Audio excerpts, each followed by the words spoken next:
Hi hello welcome back. ഇന്ന് നമുക്ക് ചിക്കനും ബ്രെഡും ഒക്കെ ഉപയോഗിച്ചിട്ട് നല്ല അടിപൊളി ഒരു സ്നാക്ക് തയ്യാറാക്കി എടുത്താലോ.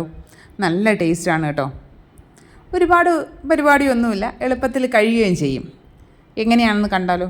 അതിനായിട്ട് നമുക്ക് ആദ്യം ഒരു പാനിലേക്ക് 1 ടേബിൾ സ്പൂൺ നെയ്യാണ് കേട്ടോ ചേർത്ത് കൊടുക്കുന്നത്.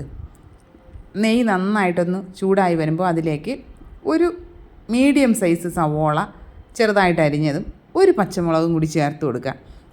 നന്നായിട്ട് വഴറ്റിയെടുക്കുക. എന്നിട്ട് നമുക്കിതിലേക്ക് ഉപ്പ് ചേർത്ത് കൊടുക്കുക. ഞാനിപ്പോൾ ഒരു 1/4 ടീസ്പൂൺ ഉപ്പ് ചേർക്കുന്നുണ്ടേ. 1/4 ടീസ്പൂൺ ഉപ്പ് കൂടി ചേർത്തിട്ട് നന്നായിട്ട് വഴറ്റിയെടുക്കുക. ഇതൊരുപാട് ബ്രൗൺ കളറാകുക അങ്ങനെയൊന്നും വേണ്ട കേട്ടോ. അത്യാവശ്യം ഈ സവാളയുടെ പച്ചമണം ഒന്ന് മാറിക്കഴിയുമ്പോൾ ഇതിലേക്ക് നമുക്ക് ഇഞ്ചി വെളുത്തുള്ളി പേസ്റ്റ് ചേർത്ത് കൊടുക്കാം. അതിപ്പോൾ 1 ടീസ്പൂൺ ഉണ്ട് കേട്ടോ.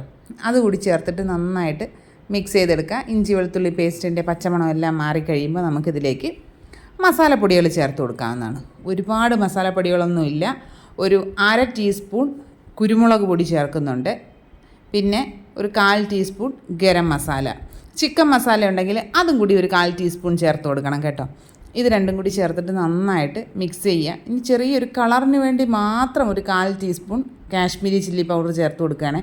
എരിവുള്ള മുളക് പൊടി ചേർക്കുക വേണ്ട കേട്ടോ. ഇതെല്ലാം കൂടി നന്നായിട്ട് മിക്സ് ചെയ്തതിന് ശേഷം ഇനി ഇതിലേക്ക് ഒരു 100 ഗ്രാം ബോൺലെസ് ചിക്കൻ, കുറച്ച് മഞ്ഞൾപ്പൊടിയും ഉപ്പും കുരുമുളക് പൊടിയും ചേർത്തൊന്ന് വേവിച്ചിട്ട് അതിനെ ഒന്ന് ഷ്രെഡ് ചെയ്തെടുത്തതാണ് കേട്ടോ ഇതിലേക്ക് ചേർത്ത് കൊടുക്കുന്നത്. അതും കൂടി ചേർത്ത് നന്നായിട്ട് മിക്സ് ചെയ്യുക.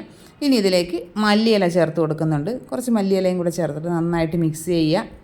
നമ്മുടെ ഫില്ലിങ് പരിപാടി കഴിഞ്ഞിട്ടുണ്ട്, അത് റെഡിയാണ്. എളുപ്പം കഴിയും കേട്ടോ. ഇനി നമുക്കിതിനെ ഒന്ന് മാറ്റി വെച്ചിട്ട് ബ്രെഡ് എടുത്ത് അതിൻ്റെ സൈഡൊക്കെ ഒന്ന് നന്നായിട്ട് കട്ട് ചെയ്ത് മാറ്റാം. എന്നിട്ട് അത് ചെറുതായിട്ടൊന്ന് വെള്ളത്തിലൊന്ന് മുക്കി പിഴിഞ്ഞതിന് ശേഷം ഒരു ബ്രെഡിനകത്ത് കുറച്ച് ഫില്ലിങ് വെക്കുക. എന്നിട്ട് അതൊന്ന് റോൾ ചെയ്തെടുത്തതിന് ശേഷം മുട്ടയിൽ മുക്കുക, ബ്രെഡ് ക്രംസിൽ റോൾ ചെയ്യുക. കഴിഞ്ഞ പരിപാടി. ഇനി നമുക്കതിനെ നല്ല മീഡിയം ചൂടായി കിടക്കുന്ന എണ്ണയിലേക്കിട്ട് ഫ്രൈ ചെയ്തെടുക്കാവുന്നതാണ്. ഞാൻ ബ്രെഡ് ക്രംസ് നന്നായിട്ടൊന്ന് ചൂടാക്കിയിട്ടുണ്ടായിരുന്നു കേട്ടോ. അപ്പോൾ കുറച്ചുകൂടി നല്ല ക്രിസ്പി ആയി കിട്ടിയിട്ടുണ്ടായിരുന്നു. ഇനി നമുക്ക് എണ്ണയിലേക്കിട്ട് ഫ്രൈ ചെയ്തെടുക്കാം. ഫുൾ ഫ്ലെയിമിലിട്ട് ഒരിക്കലും ഇത് ഫ്രൈ ചെയ്യരുത്, കാരണം പെട്ടെന്ന് ഇതങ്ങ് ആ ബ്രെഡ് ക്രംസ് അങ്ങ് കരിഞ്ഞു പോകും. അതുകൊണ്ട് മീഡിയം ഫ്ലെയിമിലിട്ട് വേണം കുക്ക് ചെയ്യാനായിട്ട്.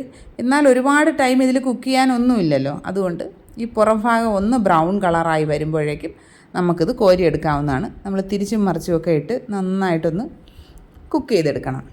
വീഡിയോസ് കാണുന്ന കൂട്ടുകാർക്ക് ഇഷ്ടമാകുന്നുണ്ടെങ്കിൽ ചാനലൊന്ന് സബ്സ്ക്രൈബ് ചെയ്ത് സപ്പോർട്ട് ചെയ്യണം കേട്ടോ. വീഡിയോസ് ലൈക്ക് ചെയ്യുക, കമൻറ്റ് ചെയ്യുക, ഷെയർ ചെയ്യുക. ഇതാ ഇപ്പോൾ നമ്മുടെ സ്നാക്ക് റെഡി ആയിട്ടുണ്ട്. ഒരുപാട് ബ്രൗൺ കളർ ആകുന്നത് വരെ വെയിറ്റ് ചെയ്യരുത്, കാരണം ഇത് നമ്മൾ ഫ്രൈ ചെയ്ത് പാത്രത്തിൽ വെച്ച് കഴിഞ്ഞ് കുറച്ച് നേരം കഴിയുമ്പോൾ തന്നെ കുറച്ചുകൂടി ഇതങ്ങ് ഡാർക്കാവും. ഇനി നമുക്ക് 2 നമ്മുടെ സാധാരണ കടകളിൽ കിട്ടുന്ന ചിക്കൻ റോള് പോലെ ആക്കിയെടുത്താലോ. അങ്ങനെയും ആക്കിയെടുത്തിട്ടുണ്ടായിരുന്നു കേട്ടോ. പിന്നെ കുറച്ചുകൂടി വലിയ ഈ സാൻഡ്വിച്ചൊക്കെ ഉണ്ടാക്കുന്ന വലിയ ബ്രെഡാണെങ്കിലുണ്ടല്ലോ, കുറച്ചുകൂടെ നല്ല അടിപൊളിയായിട്ട് നമുക്ക് സ്നാക്ക് ചെയ്ത് എടുക്കാം കേട്ടോ. അപ്പോൾ ട്രൈ ചെയ്ത് നോക്കുക. ഫീഡ്ബാക്ക്സ് കമൻറ്റ് ബോക്സിൽ അറിയിക്കുക. ഇനി നമുക്ക് മറ്റൊരു അടിപൊളി ഡിഷുമായിട്ട് ഉടനെ തന്നെ കാണാം. അതുവരെ എല്ലാ കൂട്ടുകാർക്കും ബൈ.